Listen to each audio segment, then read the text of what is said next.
Trustee Gray? Present. Trustee Holtz? Trustee Rogers? Present. Trustee Smith? Present. Trustee Pazanino? Present. Trustee Varian? Present. Mayor Yurich? Present. Are there any amendments to the agenda? Okay. I would like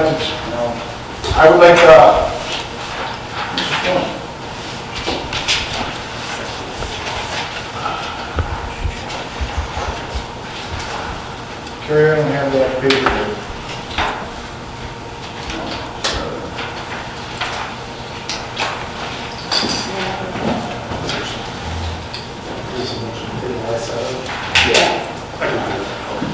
Well, all right, wait, I got it. I want to take off I-7 for the park that wants to be planned until my board has a chance to be able to find out who's in favor of this, who's not in favor of it, what it's going to cost, how much land is. There's just a whole bunch of things on here that we don't know, so we are going to do a workshop at the next meeting, and it gives us a chance to be able to find out exactly what is going on. So, in the meantime, I would like to... Well, the workshop isn't necessarily at the next meeting, right? Because I just want to make sure residents are. Yeah. I don't anticipate until it'll be sometime in January, the earliest. All right, so in January, all right, so it's tabled until, well... Until we schedule a workshop. Correct. But like I said, we don't want to walk into this with very few of the facts. So, is it all right with everyone else here? Thank you. Okay, so we can make the motion. Mayor, I would move to table item I-7. Second. All in favor? Aye. All opposed? Okay, I see it.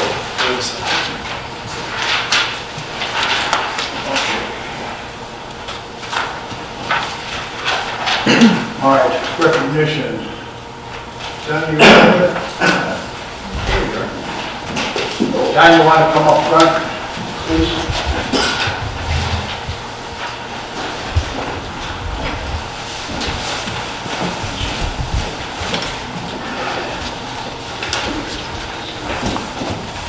Come on.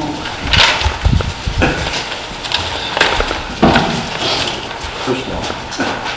Welcome back in. Okay. Don Mitchell has been a resident of Homer Glen since before its incorporation and has been an unwavering volunteer and supporter of the village through the past 25 years. Don volunteered in the Parks Department, or the Parks Environmental Committee after incorporation, then joined the newly founded Parks and Recreation Committee, where he served until 2013. In 2011, Don was appointed as a Village Plan Commissioner, and from May 2017 through the May of this year, served as Chairman of the Village of the Planning Commission. Don was very familiar with the committee, protocols, procedures, making him an efficient and knowledgeable leader for the commission. He always did his due diligence to understand the planning process and each planning case that came before the commission, helping to make the best recommendations possible for the village. We truly appreciate Don's outstanding volunteer spirit and dedication to the village residents of Homer Glen. We will certainly miss his presence and service. I am honored to present Don Mitchell with the village's highest distinction, the key to the village of Homer Glen. And congratulations to you. Cool. That's wonderful.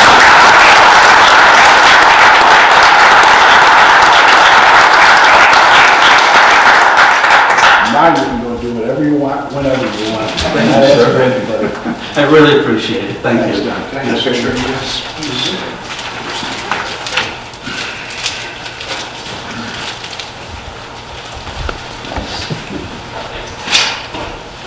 Want me to hold the bag? Look okay. Yeah, the bag.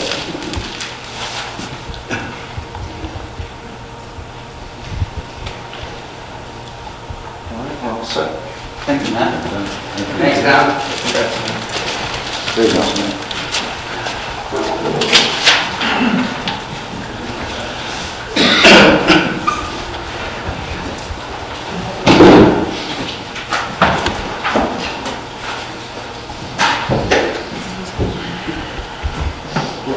communications from the mayor and other officers. The mayor's report. Veterans Day celebration, thank you. This past Sunday, we had a very nice Veterans Day celebration to honor the veterans, and I would like to thank the following for coordinating the event. The planning team and sponsors consisted of members from Walcono and Kono Farm, American Legion Post 18 and Auxiliary, American Legion Post 2011, veterans of the Foreign War Post 5788 and Auxiliary, and the Will County Sheriff's Honor Guard. The donors, Mike Bonomo, KXXO, Paradise Beach, Pelican Harry's, The Donut Lady, and DJ Jason from the Right Rules Weddings. John Robinson for providing a military vehicle display. The volunteers for the Homer Glen Foundation, the Boy Scouts, village staff, the village trustees, and many individuals. And again, a big thank you to our veterans for their service. Village Hall closed for Thanksgiving holiday. Village Hall will be closed Thursday, November 28th and Friday, November 29th in observance of Thanksgiving. The next village board meeting will take place on Tuesday, November 26th at 7 p.m. We will also be having a committee of the whole meeting on Thursday, November 21st at 5 p.m. in the village community room. Homer for the holidays. Join the village in lighting up our new holiday light displays. The event will take place Saturday, December 7th from 4:30 to 7:30 p.m.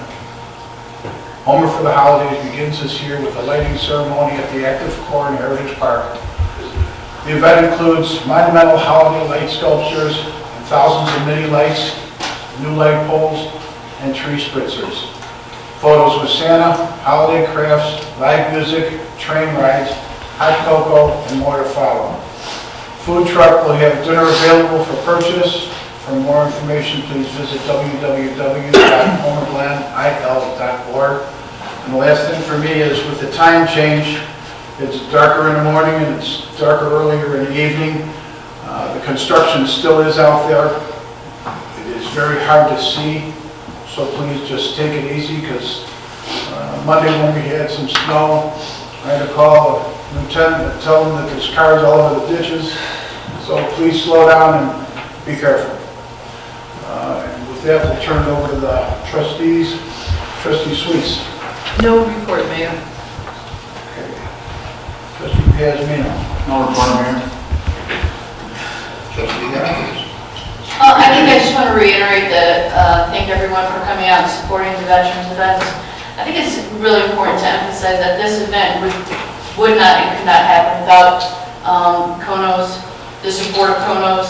Christina worked so hard the day of that event, setting it and stuff up. They just give so much to this event, and I don't think that it's recognized enough. It couldn't happen without them, so I appreciate it. Okay, all set. Trustee Berry. Reporting for Community and Economic Development. We had our monthly meeting yesterday evening, had a good discussion on business registration licensing, and have a recommendation that will be coming to the board here in the near future. And just secondly, had a nice ribbon cutting today for Code Ninjas near in the Jewel Plaza, next to Fannie Mae. And I just want to welcome them all. And that concludes my report. Thank you, Trustee Berry. And Trustee Holz. No report. Thank you, Trustee Holz. Trustee Gray. Thank you, Mayor. Just two quick things. Reporting on behalf of Homerfest, we continue our efforts to plan the 2020 event here at Heritage Park. It will be in June from the 25th to the 28th. We're always looking for volunteers and extra ideas, so you can visit homerfest.com. We'll continue to update the website. And just on a personal note, I'd like to thank Don Mitchell for his service to the village and to certainly everything he did for me personally. And as a trustee, he brought us great results out of the Planning Commission, so we certainly appreciate and thank you for that. And that concludes my report. Thank you, Trustee Gray. Village Clerk. I have no report, but I would also like to thank Don Mitchell for all this time, sir. Thank you, Don. Village attorney, No report, Your Honor. public safety official. Just a short one, Your Honor. Just on the heels of what everybody else has said, that Veterans Day event was second to none. I want to thank our fellow veterans that are here and everybody that made it possible. It was a wonderful event. It was an honor for us to take part in it. Just also want to let the community know, it's that time of year, you're going to be getting calls over the phone for donations and whatnot. The Sheriff's Department does not solicit funds by phone. The Police Athletic League, all of that kind of stuff, we don't do it. Our unions donate on our own, okay? So we're not going to be calling you on the phone for donations, number one. Number two, if there's a warrant out for your arrest, we're not calling you on the phone asking you to go buy a gift card to pay it off, okay? There's going to be a knock at your door saying, hey, you got a warrant, come with us, okay? So, again, these scams, they're going to be going around. Don't give any information, vital information, social security numbers, anything like that over the phone. That's a big thing. And then lastly, public safety on the heels of what the mayor said. Just drive carefully in this kind of weather. But the biggest thing I'm seeing out on the roads right now, turn your headlights on. Okay, it's getting dark early, so at dusk, at dawn, make sure your headlights are on. The other big thing I see is when it's raining or snowing, get your headlights on. A lot of people don't. State law, your wipers go on, those headlights got to be on. But it's also for safety. And most of the times I see it's a little silver or white car, something that blends in. You can't be seen. So just make sure those headlights go on. And that's it. That's the end of my report. Thank you. Village manager. No report, Mr. Mayor. Next we'll go to public comments. If you could keep it to 3 minutes, we would definitely appreciate it.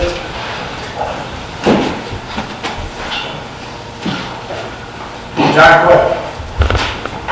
It's kind of on the tail end of what the mayor and a couple other people had said. Thank you for Veterans Day. You're welcome, sir. That's it for public comment.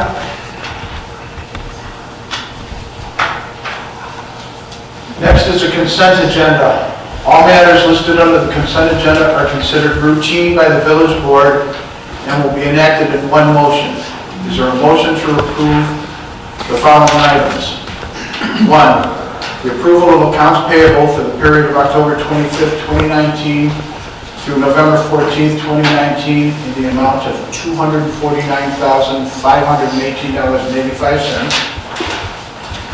The Village of Homer Glen September legal bills from Mahoney, Silverman and Cross LLC in the amount of $5,070 even.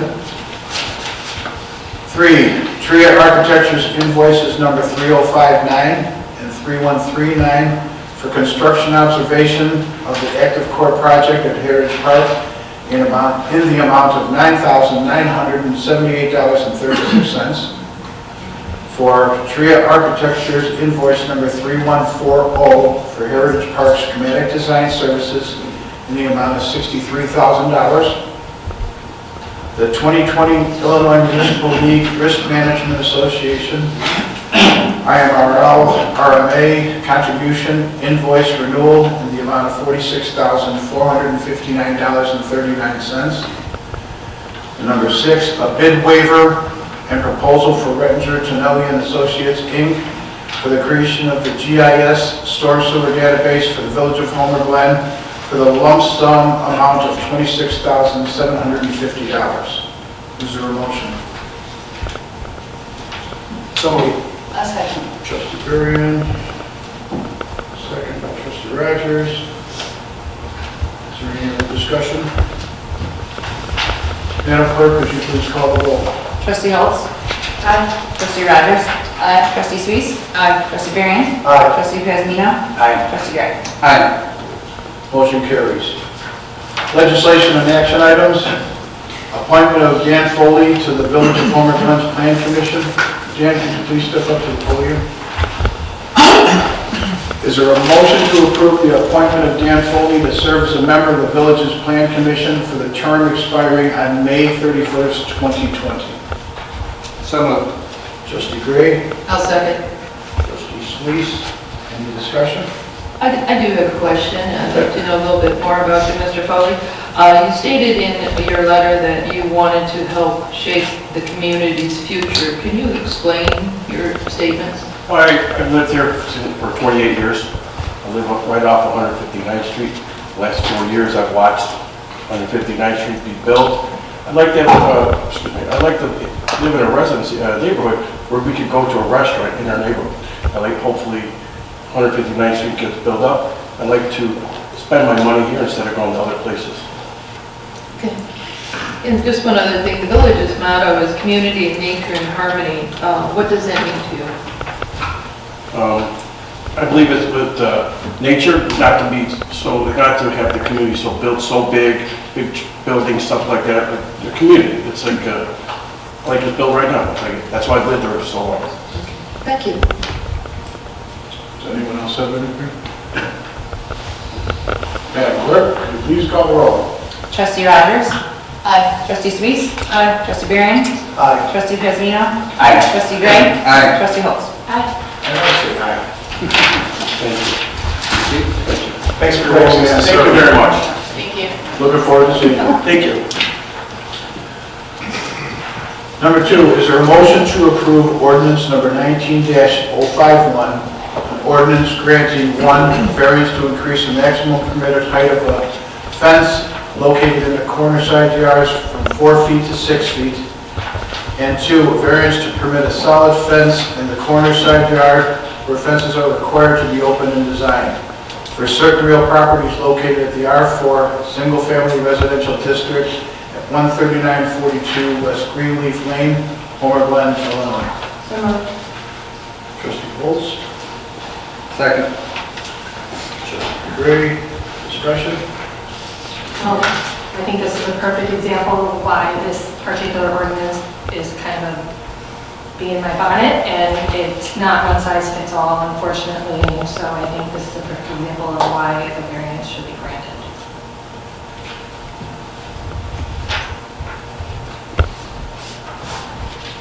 Anyone else? Is this going to be in the same exact footprint?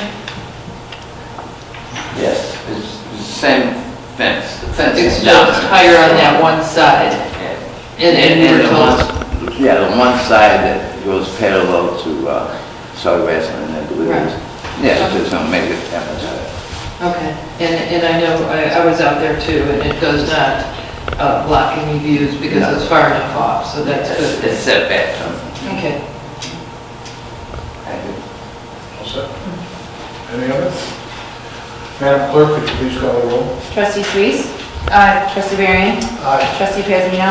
Aye. Trustee Gray? Aye. Trustee Holz? Aye. Trustee Rogers? Aye. Motion carries. Thank you, sir. Thank you. Number 3. See ya. See ya come from the time. Is there a motion to approve resolution number 19-004, a resolution to file objection to rezoning for Will County ZC-19-073, PIN number 16-05-16, 300-012-0000, Kepler property. Was that resolution 19002? 004 is the correct. Oh, okay, because we have this 002 in that. I have a 3. 04. Who's got the 5? Okay, so it's 4-4. 004, okay. So moved. Do I have a second? Trustee Holz and Trustee Gray, Trustee Holz. Is there any discussion? Now, I have one question for the village manager. Is this a piece of property that is basically in our corporate, I mean, it's unincorporated, right? It is, it's within our 1.5 mile Right. planning jurisdiction, though, so we have the authority to object. And do we know if Homer Township and Lockport is going to join us on this? I believe the township is, actually, George and I had met with the supervisor last week, we discussed this very same issue, and we have reached out to the Lockport as well to request them to protested as well. And our staff has also talked to the Will County Planning Department as well and let them be aware. So we've done our due diligence to make sure everyone's aware of that. We do not think this is in the long-term best interest for this area. Thank you. Any other questions? Madam Clerk, please call the roll. Trustee Barry. Aye. Trustee Giesmino. Aye. Trustee Gray. Aye. Trustee Holtz. Aye. Trustee Rogers. Aye. Trustee Suisse. Aye. I too. Village Manager, would they keep us up to date as to when this will be at Will County, and can you, just let us know? We will. That, it's available and... Yeah.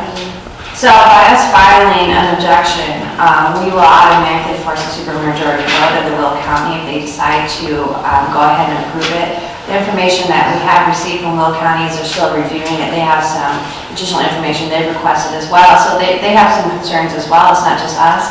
But yes, we'll stay in constant contact with them, and but by us formally objecting, we do get a higher level of consideration from the Will County Board because of that.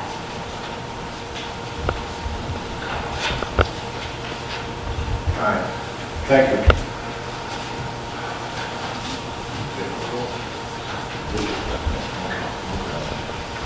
Okay, next. Is there a motion to approve ordinance number 19-052, an ordinance amending the Village of Homer Glen Village Code by the addition of Chapter 180, Article 3, imposing a municipal cannabis retailer's occupation tax? So moved. Trustee Holtz. I'll second. Trustee Suisse. Can the village manager or Director Gotti explain what this is so people do not think this is going in the direction that they may think? Yeah, so if you remember the last workshop that we had a few months ago, one of the things that was discussed was the option for local communities to reserve the right to enact a tax if they so choose to. This preserves that right for the village in the event that you decide to change your position, or there's some communities like in Naperville where they're going out to the public voters, so it just preserves your right within this current budget year that's coming up to decide whether you have it on the books, you don't have to activate it.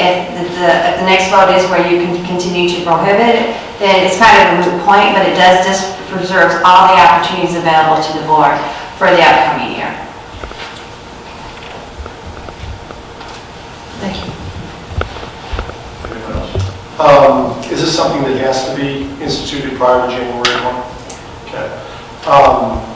I would say that personally I'm opposed to instituting this tax based on the next item on the agenda, which is the opt-out, which I am supportive of at this time. I think the majority of towns that have taken up, the overwhelming majority of towns that have taken up this issue have opted out for now. I think that's the posture of most towns and most of the coverage. I think this is something that passed right at the end of May and is being instituted within 6 months, and I think there's a little bit of a rush to this at the state level. This is partly to help fund an infrastructure plan. And so 6 months, I think there are clearly some growing pains as they attempt to implement this, which is why,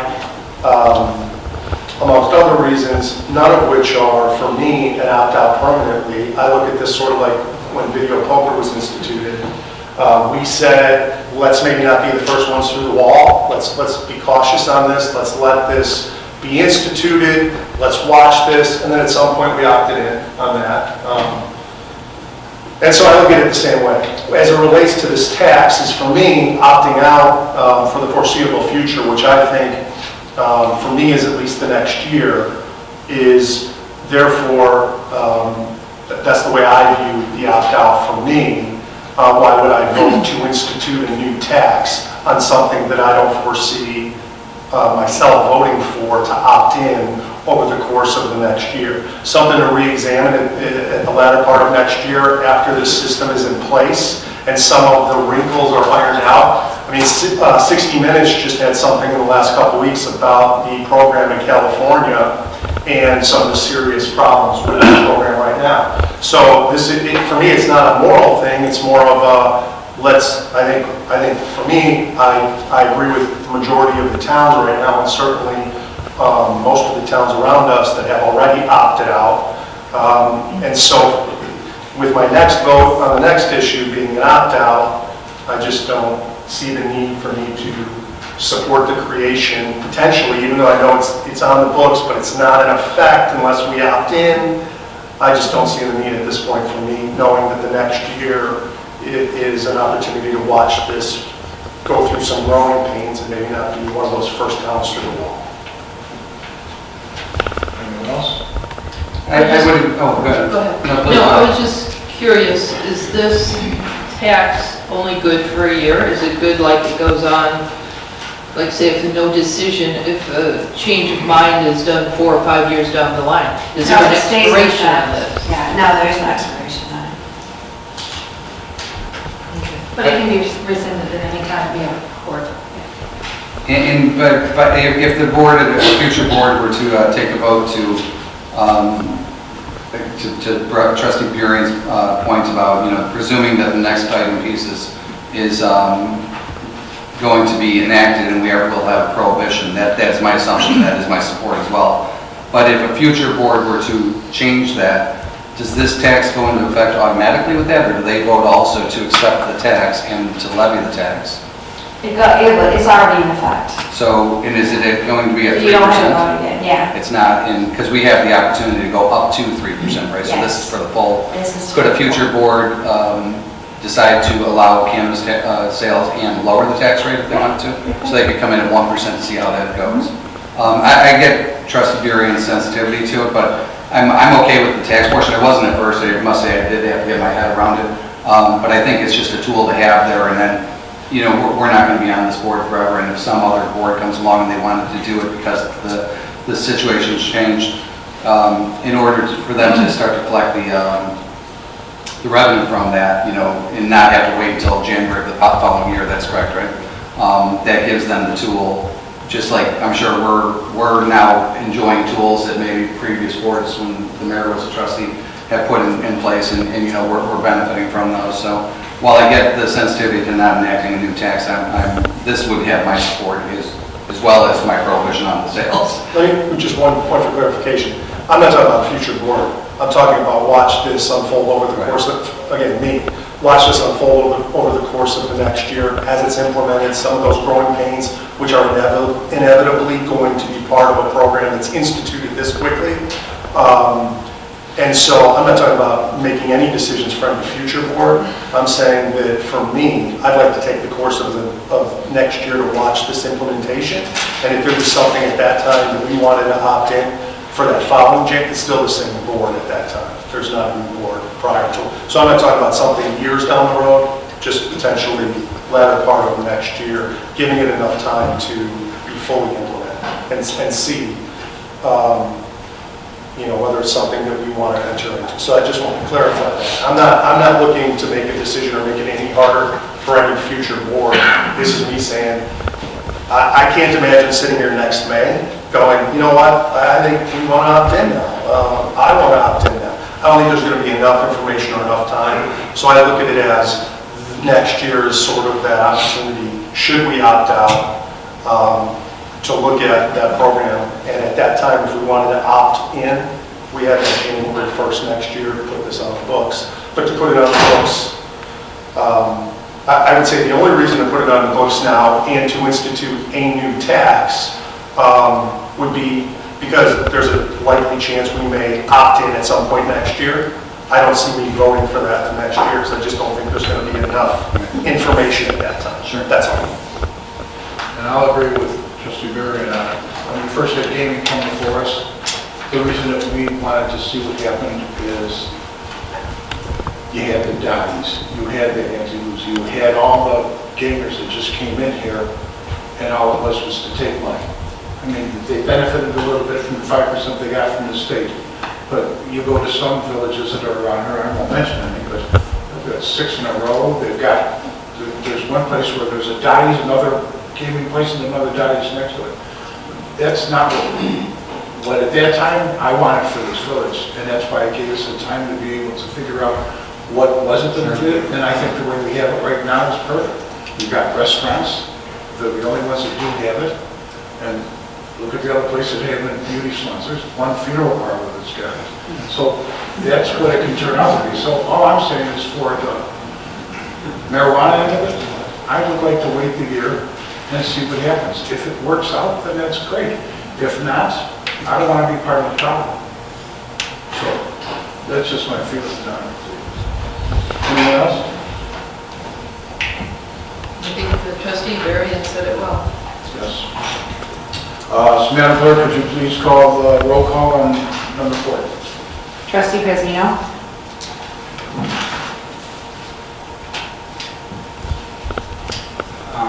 This would be to impose the tax. This is the resolution is to impose the 3%. Oh, name. Trustee Gray? Aye. Trustee Holtz? Aye. Trustee Rogers? No. Trustee Suisse? No. Trustee Varian? No. And it's a tie? 4-2. 4-2. Passed. Okay. So, motion carries. Fails. Fails. So,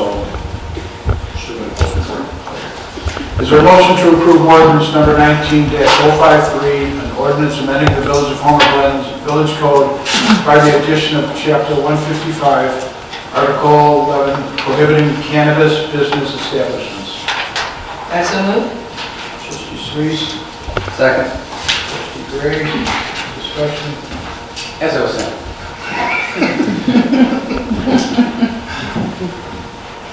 I was joking. You anybody wants to? No, I got it.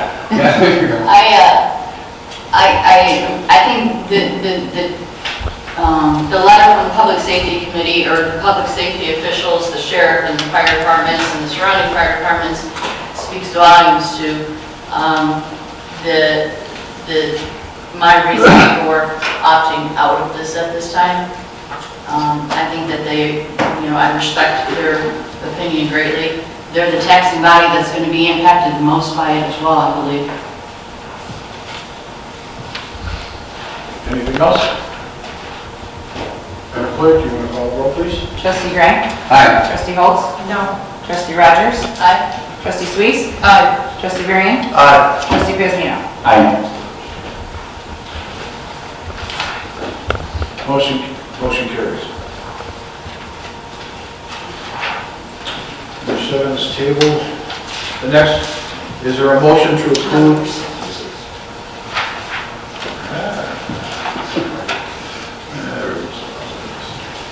Is there a motion to authorize the release of the proposed request for qualifications, RFQ, for the branding plan of the Village of Homer Glen? So moved. Trustee Varian, Second. Trustee Gray, discussion. I'm going to ask Director Patch to maybe give a brief overview. This is something that CED has been a topic at CED. I'm happy to add comments, but certainly. Just So a branding plan would assist the village to transform its current branding efforts into a unified strategy that would consistently and effectively communicate and accentuate the village's authentic story. We have a history of really inconsistent use of even our brand logo, and it's been because it's been done on a project-by-project basis. The timing is really good to consider a branding plan for the Village of Homer Glen because of all of the new initiatives that are coming out.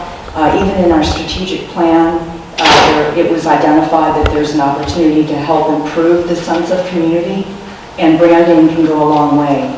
Branding is more than just using a brand logo. It's really a strategy for how you're going to communicate your identity. And so the CED committee recommends that the village board authorize the solicitation of the RFQ for a branding plan for the Village of Homer Glen. The RFQ process itself is going to help identify the cost of the project. And so really right now, the request is just to authorize the solicitation of requests for qualifications from consultants. And then there would be a selection team that would look over what comes back as a result of that. And there would be a recommendation that would then come back to the village board for approval before there was any movement further forward. And we would tentatively time that around your February, your first meeting in February, to have a recommendation back to you.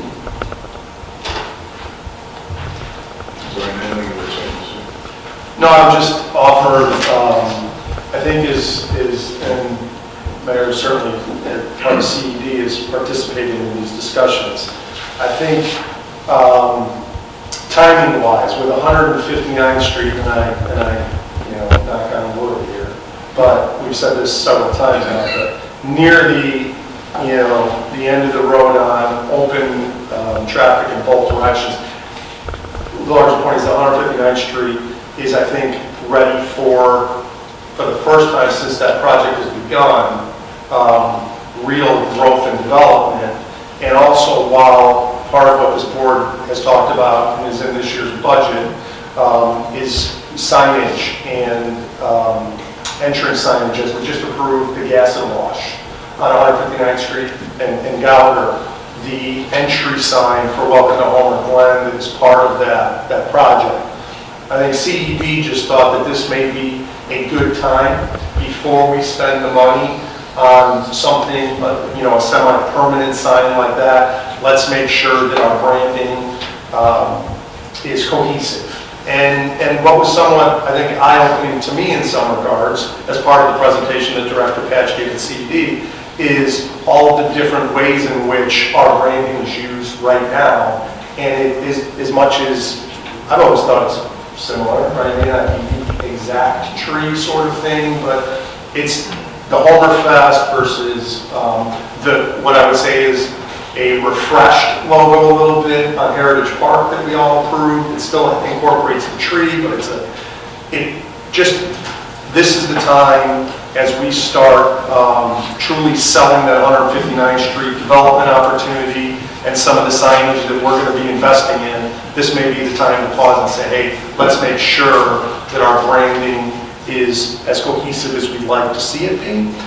But I would also say this, Janie made this point, what's before us tonight is merely a request for qualifications. This is not approving any branding, anything. This is just saying, hey, let's go and see and put this out for request for qualifications, and let's see what the ideas of some people that may want to participate or ballpark on cost of what this may be. And so the final point I would make, and this came directly from the membership of CED, was the original draft of this, I think, correct me if I'm wrong, had maybe 3 different, if you took a look at a refresh of a logo or a brand, there was the proposal for 3 based off of our current. And members of the committee, which I found interesting, but members of the committee said, hey, if we're going to go through this whole exercise, maybe it's for nothing, but why don't we go dictate that 2 be based off of our current branding, and 1, if we go down this road and if we hire someone to do this for us, let them have free rein on one for their best ideas, even if it's not something that is directly related to what we have. And I think the mayor and I thought that, as long as we're going through this process, there's no reason not to allow that. Doesn't mean we have to do that or go with that, but why tie their hands on one of those options, but the other 2 would still be based off of current. So that's the background, that's the genesis of it, and I'm happy to answer any other questions. Yes, I have. So when you're saying the current, that is what I see on our letterhead, on our business cards, etc. From there. Okay.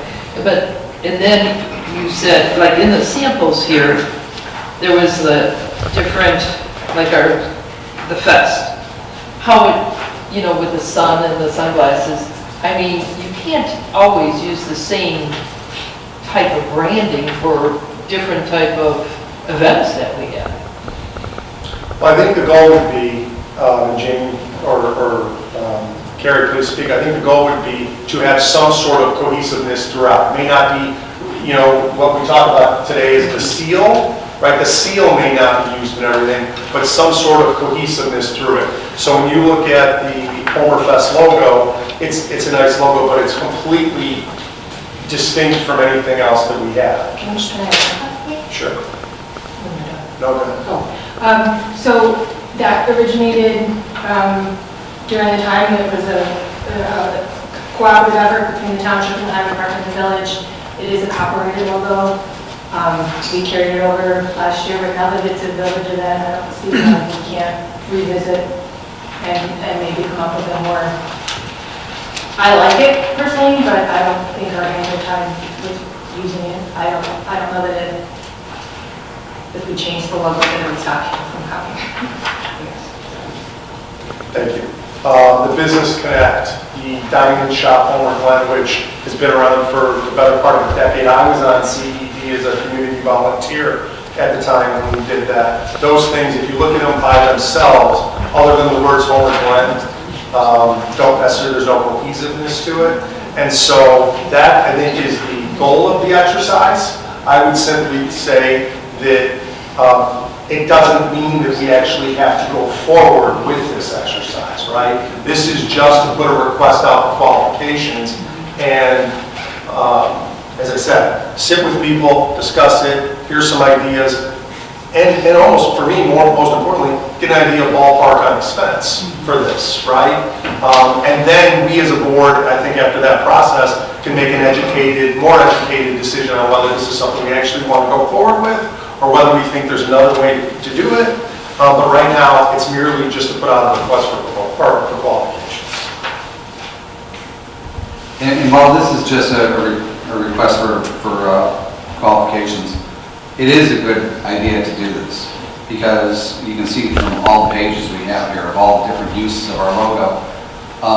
We don't really, you know, as much as we own our logo and we own it, we don't really own it, because anybody can make this up now. So we all know that, you know, there are, like the lieutenant said earlier, you know, scam artists out there who can easily make an invoice, a letterhead for the village of Homer Glen, start to send those things out. And they don't have to send them out through the mail. It can be all on email nowadays, and, you know, it looks authentic, and, you know. So it's a little bit better to make it a little bit harder for somebody to take that away from you. You know, you obviously want to own all of that. And the other thing is, we live in a world now where, you know, I mean, let's face it, we all have nice new monitors. Big monitors in front of us, we're on our phones and our pads all day long. The world is more visual now than it ever was. And the cohesiveness, the thing that you're being touched on many levels throughout your day, throughout your week, throughout your life, you know, if there's consistency in that, you start to build that. You know, if people look at it and they just know automatically, you know, I know what this is. Even if, like you said, it was something like Homerfest, but as long as it's got some tie back to the mother organization, you make those correlations, you know. So, you know, it is great that we're going to, you know, just get some ideas from people and find out costs and things like that. Eventually, this is something that the village should do, probably. I think, you know, just from a safety standpoint, you want to own this. You want to make sure that this is in a lockbox and that nobody has access to this, so. The last point I would make is just as I'm flipping through some of these, when you look at the Heroes Trail emblem, that's a different tree from the Heritage Park tree versus the tree in our seal. Like even the tree that we currently use on various things isn't even the same tree. And again, these are things that at some point were, I think, a little bit eye-opening to me through the process of going through this, but it's an effort to make it a little bit more cohesive. And the timing, I think, is right with some of the things I mentioned coming before us here soon.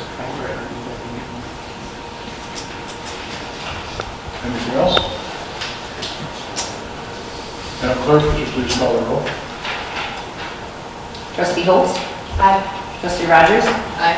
Trustee Suisse? Aye. Trustee Varian? Aye. Trustee Pasvino? Aye. Trustee Gray? Aye. Aye.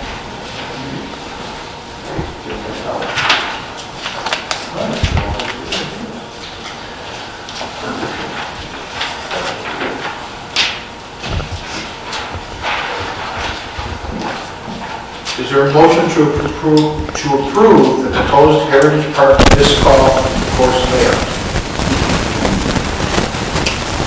Mr. Andrews? Second. This is, we'll go around everyone and get their input on this and their questions answered. George, would you come up to the podium so this way if we have any questions, you could answer them for us, because there's a lot that we don't know, so this way we can,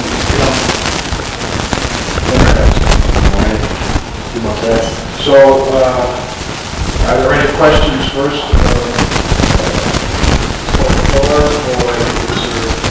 Well, I have a statement there. I think this should be put on hold until we have our committee of the whole with Tria and the plan. This is pushing it way too fast. If you look at other disc golf areas, Mokina, Lockport, none of them have it in an active park where people are playing, walking, riding bikes, children. When these flying saucers go through the air, they go up to 100+ miles an hour from experienced players. And I can't see 9 holes being in a safe area. I'm looking at 18. I think that's way too much. It's a big safety factor, because I sure wouldn't want to be out there wondering, ducking, where's this coming from? I'm not talking about families that are flipping it from here to the end of the room. I'm talking about more experienced players that are flinging it. If you were out here 2 summers ago when they were having that showing out here, these things fly really, it's unbelievable how quick they go. And I think 18 holes taking over this park, I think is of a huge safety factor. I agree with Sharon. I feel it's a little premature that we haven't had a workshop yet. I'd like to do this after we have the workshop. I do want to thank Thor for all the hard work he's put into it over the last couple of years. So thank you for that. But I do think we should wait until after the workshop. I agree. I don't have a problem. Can I ask for a couple questions while we have you here, while it's a topic? I agree that it's hard to approve any layout right now that involves within the ring road when those portions of the park are in schematic design right now, and we're not sure, we don't have hard estimates on cost to know what our next phase may or may not be, right? When you look at the design here, and as Trustee Wilson, we've talked about it, you put a lot of time and effort on a volunteer basis into this, and this is iteration number 13. 13? Okay. Well, no, 12/13. I have a backup in my car if needed, but when we first talked about disc golf and the initial plans, when PRI did the first plan, disc golf, to my recollection, was always on the outside of the ring road, right? Okay. And was sort of viewed as lots of, around active core, you've got the sled hill that's not going to be in use in the summer. So one of those activities that, as long as we stay out of those active areas, it's almost an active use in a passive part of the park, that you can still have many of the prairie grasses and other things that would be in these other parts of the park. What has forced the design to now come into what would be 6 holes within that ring road into what I think we view as one of those active areas? I think the biggest thing is the 319 grant. As Matt knows, as we kind of went on, where we thought the 319 grant was going to take, well, it ended up being almost 4 times the amount of area, that space. So I would say 60% of the original 4 designs were washed out by the 319 grant, and then the basin on the far northeast side of the park was completely bulldozed and lowered for the retention waters, and you just lost all that property. and now that was encompassed by the 319 grant too. So if you look at like the original idea, the original plan, I mean, that park literally went around the outskirts and didn't bother with anything, and then 319 grant came in, it took up everything on the east side of the park going all the way back, and took up, I would say, close to 97% of the north side of the park, minus your west corner. Okay. What's before us tonight is a championship level course, right? You've got a background in this, you're a professional disc golf player. Tried me. Wow. How fast do you throw a disc? I guess the... Over 100 miles. Okay. She's accurate with that. Yeah. This is a championship level course. You've tried in one of these 13 different iterations to build a, I know you've been challenged with this, to build a championship level course outside of the ring road with the current 319 restrictions, correct? Yeah. And in your opinion, that's not possible, right? Not really. So what you see here, this layout, that is actually the long pin to the long basket. The way we designed this course was to have it so it's family friendly. So the tee pads will be played most often are actually going to be closer than what you see on this map. But I put the long to long in so you guys could see the space it truly would encompass. I mean, granted, these long tee pads are going to get played every day. I mean, you do have 2 world champs here in Homer Glen, another one in Lockport. So yeah, if they're out here, they're going to be playing. We have 17 professional disc golfers here in Homer Glen that travel worldwide, not just playing local. I mean, they travel. So if they're out here, yeah, they're going to play long and long. But I would say 90% of the players are going to play the short pins, the short tee pads. So it's not going to take up as much space, but the pads will be there for an option. Sure. And when I designed this, I had some help. And I know all the surrounding courses. Mokina's a terrible course to actually bring in as comparison, because when Mokina was built, when we built that in 2006, I mean, we were literally the same people are going to do this course that did Mokina. It was a cow pasture, and when they had a grant that said you can't do anything for 20 years. That grant expired. Look what they're doing now. They hired a full-time guy out there. His name's Sean Zims, and they're redesigning the whole property. Everything to the west of that's the baseball field, soccer fields, and volleyball courts, but they have big enough space, they inherited that, so the course went in there. So there is nothing else out there besides bird watchers and the police department. Now you go to Delwood Park, Highland Park, West Park, Shanahan Park, Lamont, Darien. Every one of those parks, West Chicago is another one where the Bears just built this amazing playground on hole 6. They had walking trails, they had bike trails, they had bird watching stands, they had playgrounds, they have, well, not active cores like we have, because that's incredible, but, I mean, you have everything this park has minus the active core, and just splash pads and other playgrounds on these courses, and if you design them right, like this one's designed, the safety factor's in it. I mean, when we walk out there, I could show you guys where that tee pad's going and where you're throwing it. It's a 360 view. We did that for safety. I mean, we can throw Freezes pretty quick. You're going to have new players that can't control it like the guys. I mean, me going out here and throwing a Freezbe, yeah, I'm going to crush it. A new player coming, and I'm going to control that shot. I'm going to land it within 40 feet of exactly where I want to throw it. Newer players are not going to throw that fast. They're going to be kind of all over the place, and that was a lot of that design, making sure that the bike trails, the walking paths, if anybody's coming around a blind corner, the safety's there.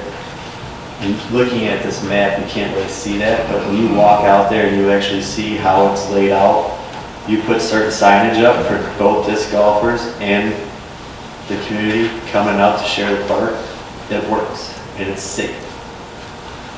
So if we, again, there's different facets of open play that is part of the schematic design that we're currently doing. The in-between, the village green and the open play, areas that some of these holes will clearly overlap at some point. When you look at this and you've talked about the draw of some of these regional, national tournaments to a course of this caliber, in your opinion, right? There would be a draw of several hundred participants, sort of thing? Thousands. Okay. And that would be how many times a year? Well, your major events would be one time a year, but you would have leagues out here, you would have smaller tournaments out here, which draw, I mean, this year I ran 9 tournaments, all of them sold out, and they all vary between 72 and 140 players. How often would those types of things, do you think those types of events would be taking place? Is that 4 times a year, is that 10 times a year, is that weekly? Leagues would be weekly, I bet, out here. I actually would be willing to bet that somebody here in Homer would start a league here within the first month of this course going in the ground with tee pads. And that was the whole pitch when I first came to the board. Put the course in, let's not rush anything. You put the baskets in and see how that plays out with either crushed limestone tee pads or just natural tee pads with some mulch for safety. See how it plays out for 6-7 months. And then do you have to move that hole? Go back to the drawing board and move that hole to make sure everything is safe and start putting in concrete tee pads. And then when somebody does get hit, if you guys are going to move a basket or a bike trail, well, obviously you're going to move a basket because it's cheaper.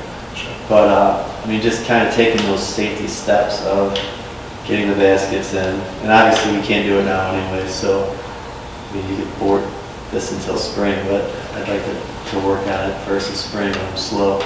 But just kind of do it in steps.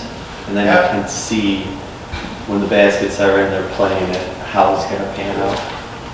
After our firm's plan, or after our plan's firm up, if we said, you know what, we got to go back to that original plan and keep it outside of that ring road, because where a couple of these holes are right now, under early designs, that's a soccer field, right?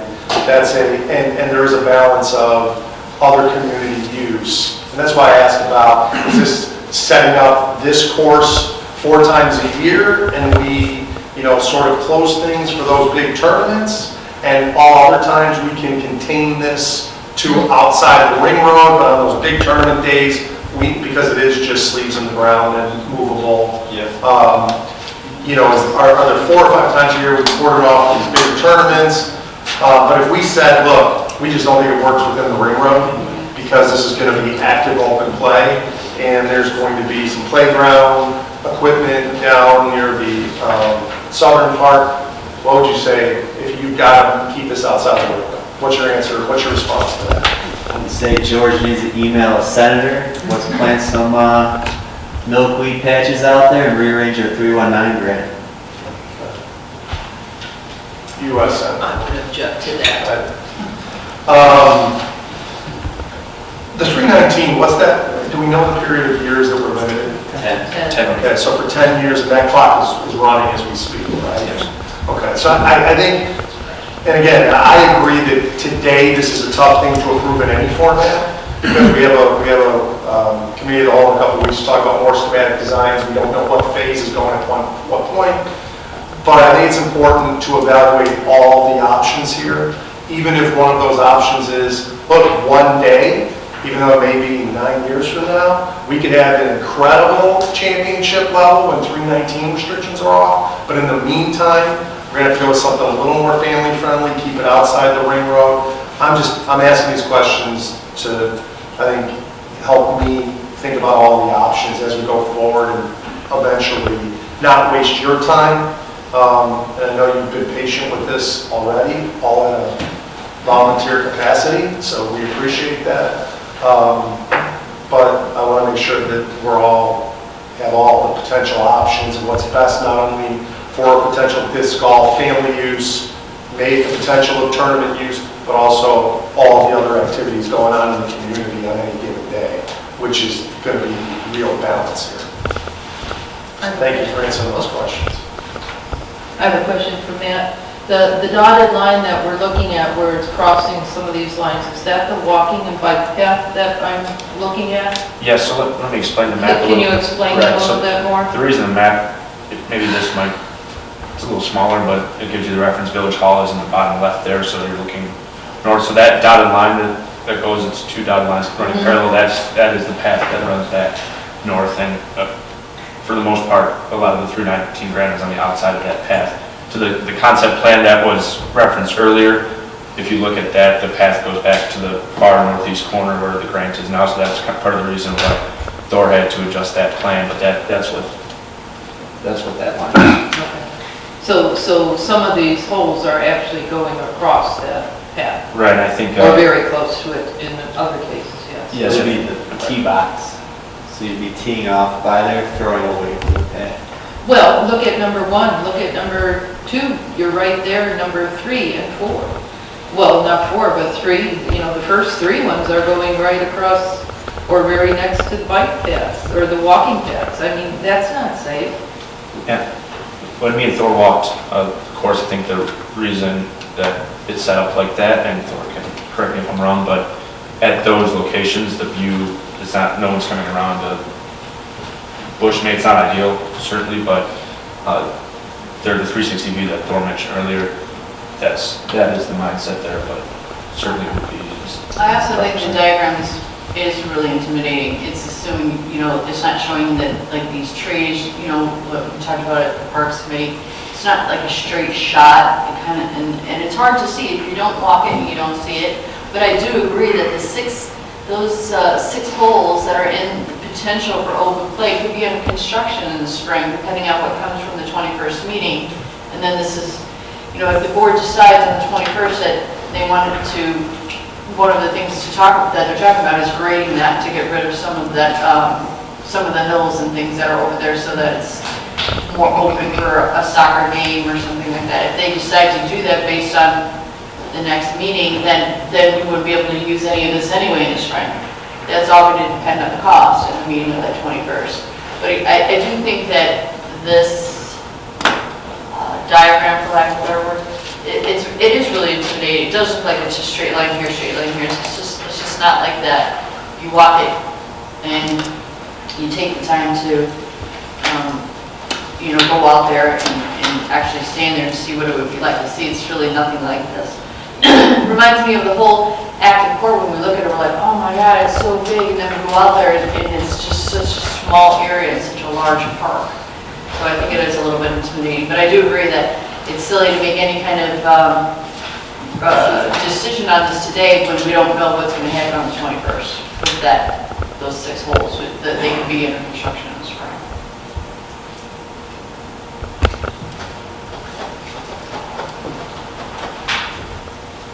We have some talking to do to TRIA and find out exactly what is next on that program. And we'll also give everyone some time to call you and ask you some questions on some of these things to see how it is.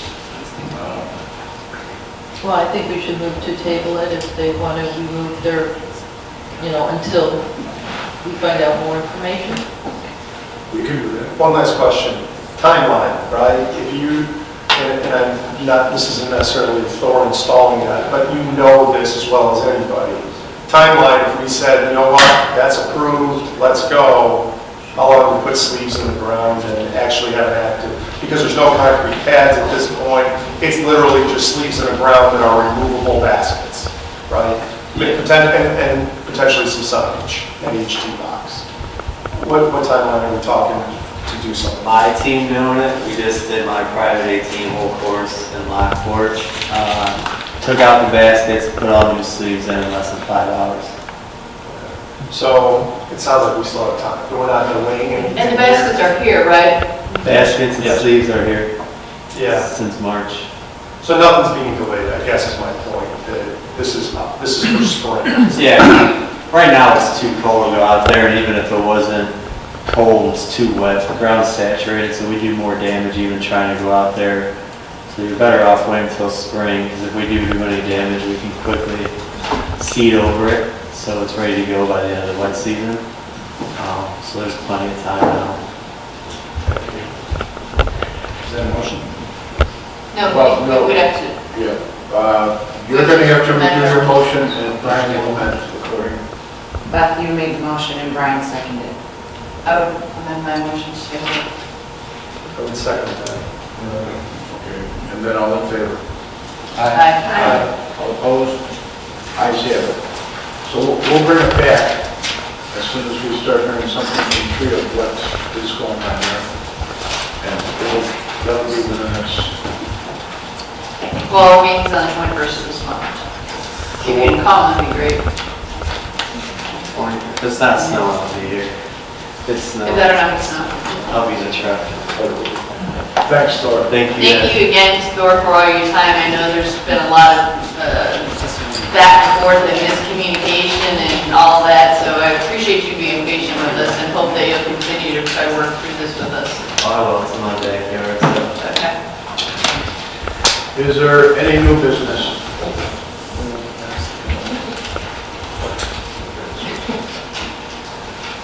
So there's no old or new? Yeah, okay. It says old business, so is there any old business? And where it says new business, is there any, or old business? Okay, so is there any old business right now? Nope. Is there any new business? The next item is executive session. And is there a motion to go into executive session for the purpose of discussing executive session minutes 5 ILCS 120/2C21?